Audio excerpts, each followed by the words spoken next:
사랑하는 주마 성도 여러분, 새해 복 많이 받으시기 바랍니다.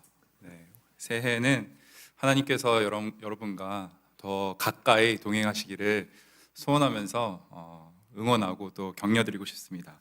자, 한번 기도하겠습니다. 살아계신 하나님 아버지 감사합니다. 저희에게 새해를 허락하시고 2025년에 많은 일들과 기쁘고 어려웠던 시간들을 뒤로하고 앞을 바라보게 하신 이 기회에 감사드립니다. 말씀으로 저에게 말씀하여 주시고 하나님이 허락하신 이 길을 저희가 순종하며 걸어가게 하여 주시옵소서. 예수님의 이름으로 기도했습니다. 아멘. 여러분, 2026년에 여러분께서 가장 기대하고 계신 것은 무엇입니까? 혹은 이런 부분이 새해에는 변했으면 좋겠다, 바뀌었으면 좋겠다 라는 부분이 혹시 있으십니까?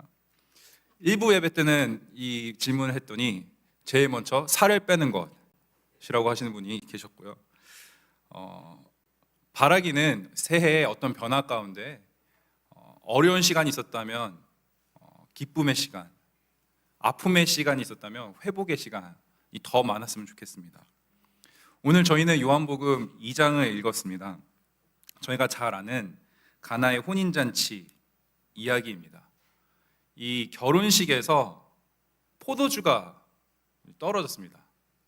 이 당시에 결혼식에서 포도주가 떨어지고 있다라는 것은 결혼식이 곧 망한다라는 사인이었습니다. 그런데 예수님께서 이 가나의 혼례잔치의 가장 큰 문제가 될 수 있었던 포도주의 문제를 해결하십니다. 어떻게 해결하시죠? 포도주를 더 사오시나요? 아닙니다. 물이 포도주로 변하게 하시죠. 저는 오늘 이 사건을 함께 살펴보면서 요한복음에서 지금 설명하고 있는 이 포도주 사건이 요한복음이라는 이 더 큰 그림 안에서 바라볼 때 하나님께서 어쩌면 우리에게 어떻게 변화되어 가는지, 그것이 무엇인지를 보게 하실 수도 있겠다라는 생각이 들어서 오늘 이 말씀을 여러분과 함께 묵상하며 나누고 싶습니다. 먼저 요한복음의 구조를 잠깐 설명을 드리면, 요한복음은 전체가 21장으로 되어 있거든요. 그런데 1장부터 12장까지는 예수님의 표적, 7가지의 표적이 기록이 되어 있고요. 그 후반에는 예수님의 영광이란 주제로 십자가의 사건과 부활의 사건이 이제 기록이 되어 있습니다. 그런데 감사한 것은 이 요한이 이 요한복음을 기록할 때 요한복음을 기록하는 이유에 대해서 다른 복음서와는 다르게 정확하게 명시를 해놨습니다. 그것이 요한복음 20장에 이렇게 기록되어 있거든요. 예수께서 제자들 앞에서 이 책에 기록되지 아니한 다른 표적도 많이 행하셨으나 오직 이것을 기록함은 너희로 예수께서 하나님의 아들 그리스도이심을 믿게 하려 하며 또 너희로 믿고 그 이름을 힘입어 생명을 얻게 하려 함이니라. 여기 먼저 우리가 볼 수 있는 것은 이 책에 기록되지 아니한 뭐가 있대요? 다른 표적도 많이 행하였다. 그러니까 1장부터 12장까지는 7가지의 표적이 기록이 되어 있는데 그게 전부가 아니다. 그보다 더 많은 이적과 표적을 행하셨는데 성경에는 이제 필요한 부분을 요한이 썼다라는 것을 지금 알려주고 있습니다. 근데 그 목적이 뭐라고 되어 있죠? 2가지 목적이 있습니다. 하나는 예수께서 하나님의 아들 그리스도임을 어떻게 해요? 믿게 하는 데 있고, 두 번째는 그 믿음으로 말미암아 힘을 얻어서 무엇을 얻는데요? 생명을 얻게 하는 데 있다. 믿고 생명을 얻는다. 이 2가지를 목적으로 요한이 요한복음을 기록한 것입니다. 그래서 오늘 본문을 통해서 이 첫 번째 표적이거든요. 예수님께서 사역을 시작하시면서 행한 첫 번째 표적인데 2가지를 한번 살펴보려고 합니다. 표적이 영어로는 이제 사인이라고 되어 있어요. 그래서 그 사인이, 표적이 왜 예수님은 이런 일들을 행하셨을까? 필요성에 대해서 먼저 살펴보고, 두 번째는 그러면 이 표적을 바라보고 있는 자들에게 예수님은 무엇을 기대하게 하고 바라보게 하실까? 방향성에 대해서 살펴보려고 합니다. 먼저 표적의 필요성입니다. 여러분 먼저 기억해야 될 게 저는 어렸을 때 교회에서 이런 물이 포도주가 되는 이야기를 두고 기적이라는 단어를 쓰셨습니다. 예수님이 행하신 7가지 기적. 저는 이렇게 들어왔거든요. 그런데 사실 성경에는 표적이라는 단어와 기적이라는 단어가 구별되어 있습니다. 그래서 오늘 11절에도 이렇게 나와 있어요. 예수께서 이 첫 표적을 갈릴리 가나에서 행했다라고 나와 있어요. 이게 이제 헬라어 그리스어로는 세메ion이라는 단어인데요. 기적이라는 단어는 두나미스, 들어보신 적이 있을 텐데 사실 다이너마이트의 어원이 되는 두나미스라는 단어를 씁니다. 그런데 표적이라는 단어는 분명히 이 세메ion이라는 단어로 성경에는 기록이 되어 있어요.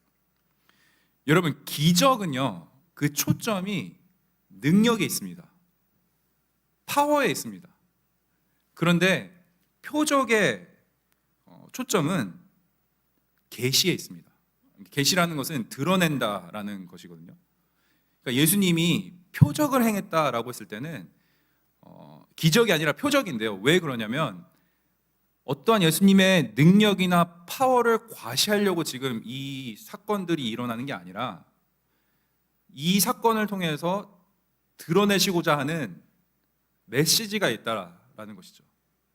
그래서 표적의 목적에는 우리로 하여금 그것을 보고 드러난 것을 보고 깨닫고 믿는 데까지 있게 하려는 분명한 목적이 있는 것이죠. 그렇다면 오늘 이 물이 포도주로 변하는 이런 사건을 왜 예수님은 도대체 어떤 필요가 보였길래 이렇게 드러나게 하셨을까? 첫 번째 한번 따라해 보실까요? 해결할 수 없는 문제들. 네. 우리는 스스로 해결할 수 없는 문제들이 참 많습니다. 저도 작년에 많은 일들 가운데 저의 생각, 제가 가지고 있는 모든 관계, 자원들 이런 것들이 있잖아요. 이것으로 무엇인가를 하려고 할 때 할 수 있을 때보다 할 수 없었을 때가 훨씬 더 많습니다. 좌절의 기회가 기쁨의 기회보다 훨씬 많았습니다. 제 힘으로 할 수 있는 게 많이 없더라고요. 그런데 오늘 이 본문에 보면 3절에 보니까 예수의 어머니 마리아죠. 그리고 제자들 많은 사람들이 이 잔치에 참여를 했는데 뭐가 떨어졌대요? 포도주가 떨어졌다. 예수의 어머니가 이렇게 말해요. 저들에게 포도주가 없다. 아마 예수의 어머니가 아들을 많이 의지했던 것 같아요. 최소한 엄마로서 이 지금 문제를 인지하고 있고요. 본인이 해결할 힘은 없었지만 어쨌든 이 상황을 아들 예수에게 알립니다. 저희도 그렇죠. 문제가 생기면 저희가 그 문제를 인지하게 되고 내가 해결할 수 없으면 누군가에게 알려서 도움을 청하려고 합니다. 그런데 현실은 알리고도 이 문제가 해결될 때가 너무나도 많다. 예수님이 표적을 행하시는 첫 번째 이유는 문제는 많은데 우리가 스스로 해결할 수 없기 때문에 예수님께서 개입하시는 겁니다. 근데 이보다 더 중요한 이유가 있습니다. 예수님에 대한 무지입니다. 이 포도주가 지금 부족해요. 그런데 이 눈앞에 보이는 포도주가 부족해져가는 이 상황을 바라보고 있는 자들에게 예수님은 무엇을 드러내시려고 하나? 4절에 보니까 예수께서 이르시되 여자여 나와 무슨 상관이 있나이까? 내 때가 아직 이르지 아니하였나이다. 저는 사실 이 사건의 이 구절이 가장 불편한 구절입니다. 여러분도 그러시죠? 딱 읽자마자 드는 생각이 불효자식 아니야? 죄송합니다. 예수님한테 이렇게 말하면 안 되는데 이런 생각도 들고요. 사랑이 너무 없는 거 아니야? 너무 차갑다. 어떻게 저런 말을 할 수 있을까? 라는 생각이 먼저 들죠. 근데 사실 이 상황을 이해를 하려면 그 뒤에 중요한 표현이 하나가 나옵니다. 뭘까요? 내 때가 아직 이르지 아니하였다. 처음 읽으면 도대체 이게 무슨 말이야? 이런 생각을 할 수 있습니다. 요 내 때가, 이 때라는 구절이 나중에 예수님이 제자의 발을 씻기시기 전에 이런 말씀을 하는 장면이 있어요. 한번 같이 읽어볼까요? 시작. 유월절 전에 예수께서 자기가 세상을 떠나 아버지께로 돌아가실 때가 이른 줄 아시고 세상에 있는 자기 사람들을 사랑하시되 끝까지 사랑하시느니라. 어떤 때예요? 이 때는 바로 죽음의 때, 십자가의 때를 지금 말하고 있는 거예요. 다시 이것을 이제 생각해 보면 예수님은 첫 번째 표적을 행하실 때부터 십자가의 때를 염두에 두고 첫 번째, 두 번째, 세 번째, 네 번째 표적을 행하기 시작하십니다. 다시 말해서 예수님은 분명한 목적이 있었어요. 죽음의 길, 부활의 길을 향한 분명한 목적이 있는 상태에서 물이 포도주를 변하게 하는 표적을 행하신 것이죠.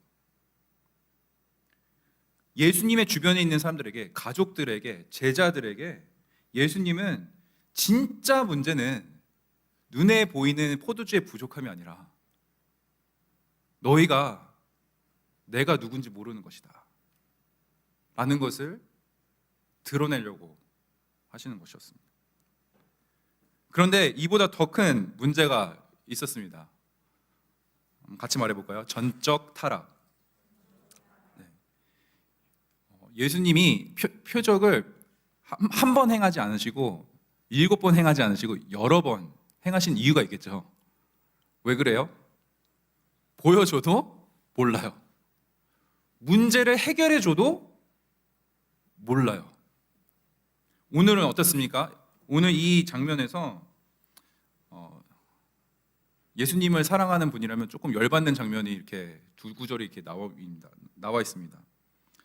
지금 물이 포도주를 변해요.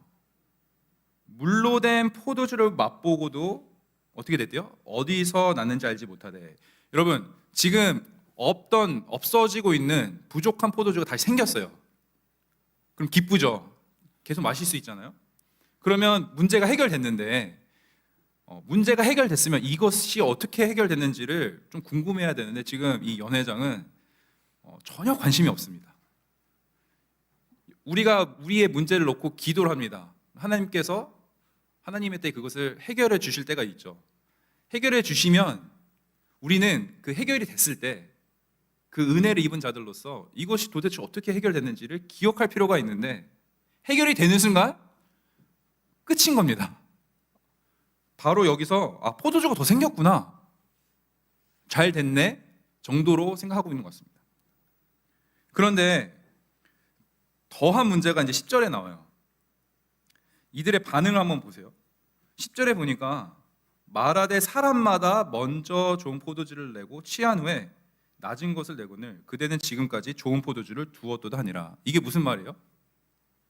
아니, 왜 좋은 포도주가 있었으면 먼저 내었어야지 나중에 내옵니까? 하고 나무라고 있는 겁니다. 감사가 없고요, 문제가 해결됐는데 불만을 표시를 합니다. 여러분은 하나님께서 여러분의 기도를 들어주신 후에 불만이 생기기까지 며칠이 걸리십니까? 그렇게 오래 안 걸리죠. 저는 이게 시선의 문제라고 생각합니다. 우리에게는 문제가 끝이 없습니다. 끝없는 문제가 우리를 기다리고 있습니다. 그런데 우리의 문제는 뭐냐면 문제가 생겼을 때 그 문제를 바라보며 산다는 것이죠. 하나님께서 우리에게 원하시는 것은 문제가 생겼을 때 문제를 바라보는 것이 아니라 살아계신 하나님을 눈을 들어서 바라보라. 이것이 하나님께서 우리에게 원하시는 것이죠. 그렇다면 이런 필요가 있었어요. 해결할 수 없는 문제들, 예수님에 대한 무지함, 전적인 타락, 문제가 해결돼도 이해하지 못하는 이런 부분들을 놓고 예수님께서 표적을 행하시는데, 그렇다면 예수님께서는 우리로 하여금 무엇을 바라보기를 원하시는가? 첫 번째는 십자가입니다. 오늘 이 본문 1절에 보면은 사흘째 되던 날 갈릴리 가나에 혼례가 있어 예수의 어머니도 거기 계시고 라고 표현이 됐습니다. 여기서 사흘째 되던 날 하면 뭐가 생각나세요? 어떤 표현이 생각나세요? 사도신경에 장사한 지 며칠 만에 사흘 만에 죽은 자 가운데서 다시 살아나시며, 예수님이 이 표적을 시작하는 이 시작 부분에 사흘째 되던 날, 바로 예수님께서 부활하시는 그때를 이미 바라보게 하는 구절입니다. 여러분, 물이 변해서 포도주가 됐다는 것은 무엇을 바라보게 해요? 여러분, 물은 우리의 더러운 부분을, 더러운 몸을 깨끗게 합니다. 그런데 예수님의 보혈은 무엇을 깨끗게 하죠? 우리의 죄를 씻깁니다. 여러분, 포도주는요, 구약에서 보면 새 언약의 사인입니다. 표징이기도 합니다. 모세가 시내산에 올라가서 율법을 받아요. 근데 그 율법을 지킬 수 있는 사람이 있어요, 없어요? 없습니다. 그래서 모세가 받은 율법으로는 우리 모두가 죄인일 수밖에 없다. 로마서에서, 갈라디아서에서 사도 바울이 그렇게 말합니다. 그런데 보혈의 피로 세워지는 새 언약, 예수님의 십자가의 죽음과 부활로 세워지는 그 새 언약은 우리를 죄인으로 만드는 것이 아니라 그것을 믿는 모든 자들에게 아들과 딸로, 아들과 아들이 되고 딸이 되는 자녀가 되는 권세를 허락하신다는 것이죠. 그래서 십자가를 통해서 우리는 죄인이 아니라 더 이상 하나님의 아들, 딸, 그리고 그 안에 자유함이 있다라는 것을, 그리고 그것을 누릴 수 있다라는 것을 우리에게 가르치고 있습니다. 여러분, 십자가를 바라보게 하셔서 우리로 하여금 부활의 믿음을 원하고 계십니다. 회복의 길로 들어서기를 바라고 계신 것이죠. 화해의 길로 들어서기를 간절히 원하고 계신 것입니다. 이 길로 들어설 때 하나님께서 우리에게 주신 선물은 자유함이에요. 샬롬이에요. 지난주에 저의 아들이 보통은 이제 자기 전에 저희 기도를 받고 자요. 그럼 기도를 받을 때가 되면 저한테 옵니다. 그래서 제가 기도를 해줘요. 그리고 들어가서 자요. 근데 지난주 하루는 저희 아들이 자기 방으로 와서 기도를 해달라는 거예요. 그래서 갑자기 왜? 들어갔어요. 컴컴하죠. 아빠 침대에 누워 이러더라고요. 그래, 무슨 일이 있나? 누웠습니다. 기도를 해주려고 하는데 갑자기 펑펑 우는 겁니다. 너무 놀랐어요. 너 왜 그래? 너무 놀랐어요. 그랬더니 제 아들이 뭐라고 말을 하냐면, 며칠 전에 친구들이랑 놀다가 친구들이 하는 안 좋은 말을 자기도 모르게 했다. 근데 그것 때문에 마음이 이틀 동안 불편해서 배까지 아팠대요. 근데 오늘 아침에 묵상을 하는데 하나님이 자기한테 아빠한테 말하라고 말하는 것 같았대요. 그래서 기회를 막 엿보다가 저를 어렵게 방으로 들어와서 말하기 전에 그 부담감이 있었는지 펑펑 우는 겁니다. 그래서 제가 고맙다고 했어요. 그래서 기도해 줬습니다. 그랬더니 뭐라고 하는지 아세요? 아빠, 이제 마음이 너무 편해. 아빠한테 얘기하니까 속이 다 시원해. 이러는 겁니다. 저는 그때 깨달았어요. 아, 얘가 나한테 이 얘기를 하기 전까지는 지옥이었구나. 근데 나한테 고백을 하고 나서 천국을 경험하게 되었구나.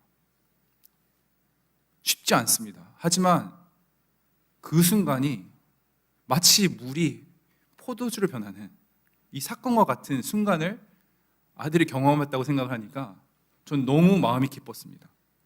예수님이 원하시는 것은 여러분 삶 가운데도 이 물이 포도주가 되는 그런 경험을 하시기를 간절히 원하고 계신 것을 믿으시기 바랍니다.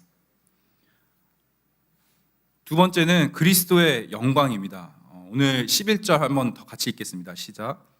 예수께서 이 첫 표적을 갈릴리 가나에서 행하여 그의 영광을 나타내심에 제자들이 그를 믿으니라. 예수님이 표적을 드러내시면서 우리로 하여금 바라보게 하시는 것은 찬란한 예수 그리스도의 영광입니다. 왜 그러냐? 그리스도의 영광을 바라볼 수 있는 모든 자들에게는요, 선물이 주어집니다. 그게 뭐예요? 믿음입니다. 우리는 눈에 보이는 것에 의해서 살아가고 있다고 생각을 하지만 가만히 생각해 보시면 눈에 보이지 않는 더 중요한 것들이 우리 삶을 좌지우지할 때가 훨씬 더 많습니다. 작은 말 하나가 우리를 괴롭힐 때가 있고요. 작은 말 하나가 우리를 살릴 때도 있습니다. 전화 한 통이 우리 삶을 망치기도 하고요. 어떤 분의 기도가 우리 삶을 다시 살리기도 합니다. 우리는 그렇게 연약한 존재입니다. 우리가 붙들어야 할 것은 눈에 보이는 것이 아니라 눈에 보이지 않는 것인데 그 안에 거하시는 하나님의 찬란한 영광을 너가 보기를 원한다. 그 이유로 예수님께서 무지한 우리에게, 가능성 없고 소망 없는 우리에게 표적을 행하시는 것입니다. 오늘 말씀을 마치면서 지난 한 해 동안 제가 섬기는 선교 사역 가운데 하나님께서 드러내신 표적을 여러분과 나누고 마치려고 합니다.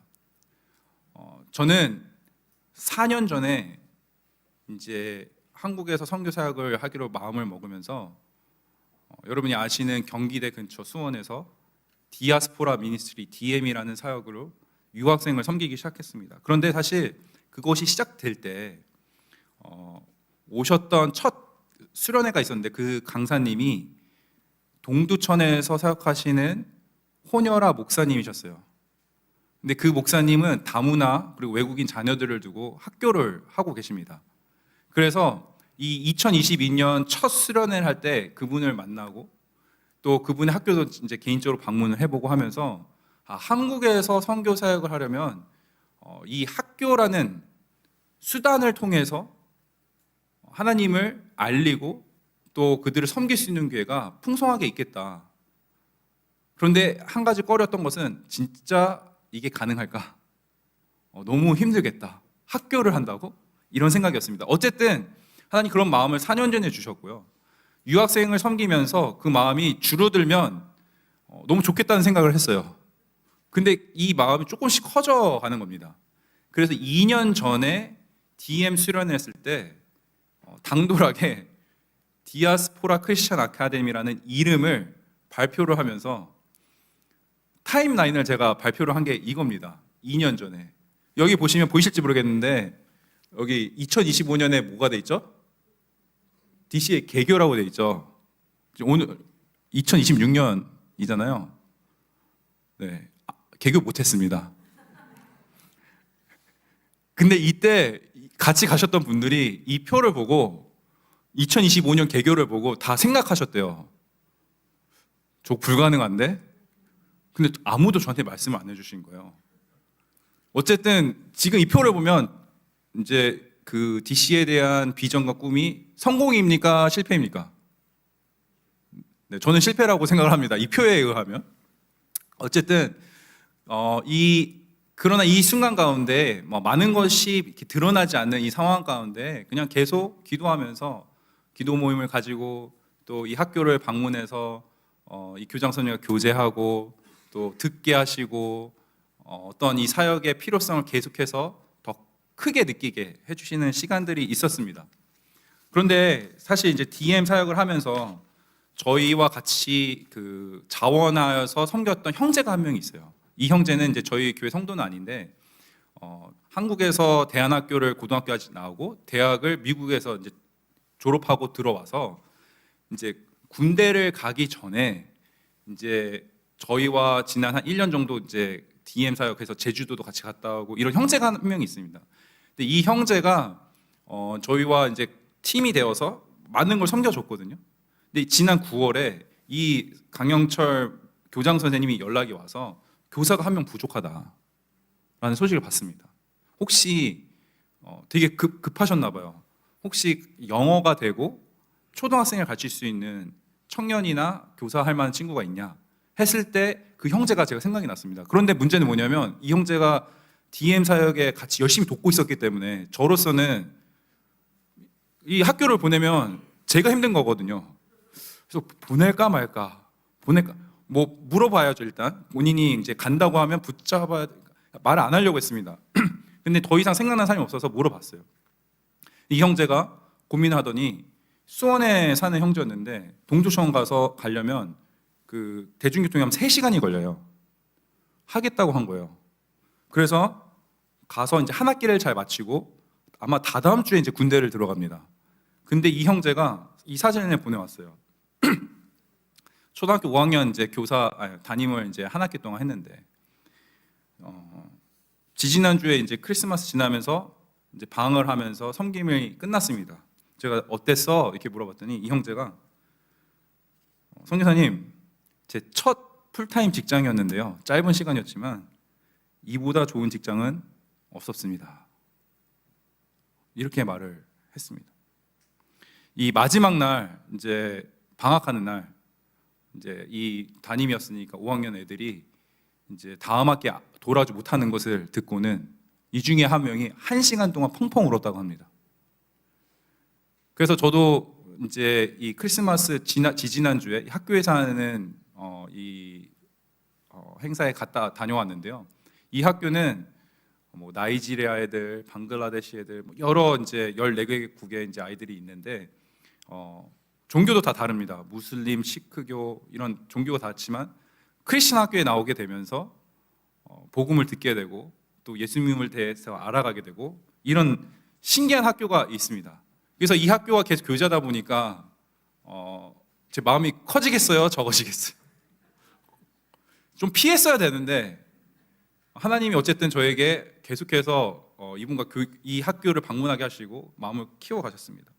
그래서 제가 2년 전에 세웠던 그 타임라인이 안 되는 것을 제가 이제 인지를 한 거죠. 이것은 불가능하다 해서 지난 여름에 새로운 타임라인을 만들었습니다. 그래서 어떻게 여기 보시면 보실런지 모르겠지만 지난 8월에 이것을 이제 제가 알린 거거든요. 발표를 한 거거든요. 근데 여기 보면 이렇게 이 V자 표시가 해결이 된 거예요. 근데 2026년 상반기에 보시면 몇 번이죠? 공간이 있어요. 그죠? 4번. 2026년 4번 2분기에 공간이 그래도 정해지면 좋겠다. 근데 이거를 왜 기도를 하기 시작했냐면 작년 11월에 용인 처인구에 사는 필리핀 고1 여학생이 저를 찾아왔습니다. 저희를 찾아왔는데 한부모 가정에서 있고 그다음에 동생이 한 명 있는데 중학교 때까지는 괜찮았는데 한국 학교를 다니거든요. 한국말도 곧잘 합니다. 고1이 되는 순간 이 따라가기가 너무 힘들다는 거예요. 그리고 자기 동생도 한국말이 서툴러서 학교에 잘 적응하고 있지 않다. 이런 소식을 듣게 되고 그래서 이 학생이 혹시 겨울방학 때 특강 같은 거 좀 해줄 수 있냐 되게 적극적으로. 그래서 왜 그렇게 적극적인지 알아봤더니 어머니는 필리핀 국적인데 본인이 성인이 되면 한국 대학교를 못 가잖아요. 그럼 비자 문제가 생겨서 한국에 거주를 못 하는 거예요. 그럼 가족이랑 떨어져야 되는, 필리핀에 돌아가야 되는 상황에 놓이게 된다고 하더라고요. 그래서 자기는 어떻게 해서든 한국 대학을 가야 됩니다 하면서 그 표현 중에 제 마음을 울린 표현이 있는데 저희한테 선생님, 제가 저희 가족을 지켜야 돼요. 고1 여자애가 그렇게 말하는 거 듣고 이 아이는 무조건 도와야겠다. 그런데 DM 센터는 너무 거리가 멀어서 하나님, 장소를, 이 아이를 도울 수 있는 장소를 허락하여 주시옵소서 해서 저희 이 DCA 공간을 찾기를 결정을 하고 12월 초부터 11월 말부터 막 돌아다닙니다. 돌아다녀 보면 뭐 경희대 근처, 뭐 영통역 뭐 다 이제 돌아다녔거든요. 근데 마음에 드는 공간, 가격이 괜찮고 마음에 드는 공간이 딱 나오면 이 가운데 있는 이 꼭대기층이 진짜 마음에 들었었어요, 처음에. 근데 PC방과 노래방이 있는 거예요. 그래서 순간 저는 선생님들한테 진짜 좋겠다. 애들 가르치고 스트레스 받은 거를 PC방 가고 노래 한 곡 부른 다음에 라면을 먹으면서 끝내면 되겠다. 근데 이 학생들한테는 이게 아니잖아요. 그래서 이거 아닌데 그래서 이제 또 낙심하면서 결국에 1, 2월에 이 학생을 도울 수 있는 방법은 별로 없겠다. 미뤄야겠다. 근데 바로 요 날 다음 날 전화를 받고 한 부동산 원래 이제 연락했던 부동산 연락이 와서 한 곳을 이제 찾아가게 됩니다. 그런데 이런 곳이었어요. 여기는 이제 팔달구에 있거든요. 수원시 팔달구라는 곳에 있는데 알고 보니까 영어 학원을 하던 곳이었어요. 그런데 이 건물주가 이제 알려주기를 자기 아내가 이거를 운영을 했었다고 하더라고요. 근데 그것을 접게 됐다. 그런데 돈을 많이 들여서 인테리어를 했는데 이거는 철거를 하기가 싫다. 그래서 이걸 그대로 쓸 수 있는 분들이 들어왔으면 좋겠다. 저희는 그대로 쓰면 되는데요? 이랬어요. 그러냐? 그래서 보시면 이걸 다 두고 갔습니다. 그래서 저는 이제 생각했죠. 이게 도대체 얼마야? 제가 선교사지만 가끔 믿음이 적어서 이거 얼마 달라고 할까? 너무 떨리는 거예요. 그거를 이제 뭐 권리금이라고 한다고 하는데, 그래서 권리금 없대요. 이대로 다 두고 갔습니다. 저는 믿기지가 않는 거죠. 사실은 인테리어 하는 것만 해도 뭐 엄청 많이 들 거 생각했고, 가구는 이제 정해지고 가구가 필요하면 이제 제가 여기서 나누려고 그랬어요. 의자 좀 갖다 주세요. 책상 좀 갖다 주세요. 안 쓰는 컴퓨터 좀 기증해 주세요. 라고 하려고 했어요. 컴퓨터는 아직 필요합니다, 여러분. 그런데 이렇게 제가 상상하지 못한, 저희 그 누구도 상상하지 못한 타이밍에 이런 장소를 허락하셨습니다. 그래서 어저께 고 필리핀 자매와 어머니가 여기 장소에 와서 방문을 하셨어요. 어저께. 그래서 같이 면담을 하면서 1, 2월에 이 학생 매주 화요일, 목요일 날 수업을 진행하기로 했습니다. 그리고 저희가 이주민 아이들 학교 개교를 위해서 캠프를 먼저 한번 진행을 해야겠다. 어떤 아이들이 혹시 우리 DCA 같은 학교가 필요로 할지를 알아야 되니까 부모님도 만날 수 있는 장을 열어야겠다고 생각을 해서 이 캠프를 기획을 해서 수원에 이주민들 사역하시는 분들이 있어요. 뭐 네팔 분, 캄보디아 분, 한국 교회에서 섬기는 선교 담당 목사님, 이런 모임이 있더라고요. 제가 초대돼서 그 모임에 크리스마스 다음 날, 성탄절 다음 날 이제 처음으로 참여를 했어요. 그래서 이 부분을 소개를 하고 이런 캠프를 하려고 합니다. 저를 처음 봤잖아요. 그렇습니까? 하고서 그 다음 날에 20명을 이제 오픈을 하려고 했는데 속으로는 4, 5명만이라도 보내주시면 감사하겠다 했는데 그 다음날 19명이 등록을 하고요. 지금 현재 22명이 등록을 한 상태입니다.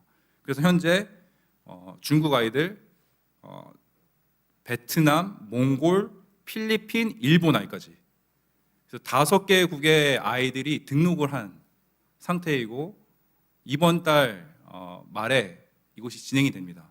그래서 이 일을 위해서 이제 미국에서 저희 선교 단체의 청년들 2명, 그러니까 인턴이죠. 인턴 2명이 또 들어오게 돼요. 그래서 이런 사역이 불과 지난달만 해도 장소가 없으니 이걸 해야 되나 말아야 되나, 할 수 있을까 없을까 하던 상황에 필리핀 고1 여학생 1명을 두고 기도를 했던 그 기도를 들으셨는지 하나님께서 생각지 못한 방법으로 이렇게 공급해 주셨습니다. 물이 변해서 포도주가 되었습니다. 오늘 말씀을 마치면서 여러분에게 도전하고 싶습니다. 여러분의 하나님은 과연 물이 포도주로 변하실 수 있게 하시는 하나님이십니까? 그렇게 믿으십니까? 우리 하나님은 이만큼을 준비해주고 계시는데 우리는 너무나 요만큼 하실 수 있는 하나님으로 축소해서 하나님을 믿고 있지는 않습니까? 2026년에는 여러분 2025년에 있었던 어려운 그 부분이 메꿔지는 정도가 아니라 하나님께서 메꿈을 넘어서 차고 넘치게 하시는, 상처를 아물게 하시는 하나님이 아니라 흉터까지 완전히 없애실 수 있는 그 하나님을 믿고 나아가시기를 주님으로 축복합니다. 이 한 해가 하나님께서 여러분의 그 새 부대에 새 포도주를 마음껏 부어주시는 그런 한 해가 되기를 축복하면서 저희 중앙 공동체가 함께 일어섰으면 좋겠습니다. 함께 기도하겠습니다.